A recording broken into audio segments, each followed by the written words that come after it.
بما ان بقى بابا عايش في كندا، قولي بتاخد مصروف كام من بابا؟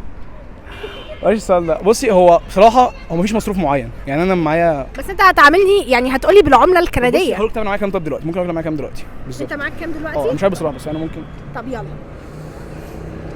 خلوا بالكم لو حاجه تقع وكده ناخدها ماشي. مش عارف بصراحه، بس هو فك عامه كتير، بس انا مش عارف الصراحه هم.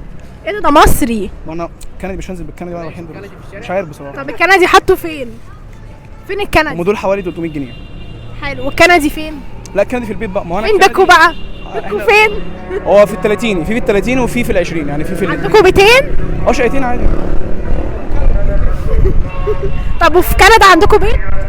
في كندا بابا عايش في برج في العاصمه، بس هو الفكره في كندا صعب تجيب بيت اصلا. ربنا يستر على بابا بصراحه. ربنا يستر عليه. طب انا عايز اعرف برضو، بابا بيديك مصروف كام؟ بصي، هو بابا مش بيديني مصروف معين، يعني هو مفيش مصروف معين بيديهولي.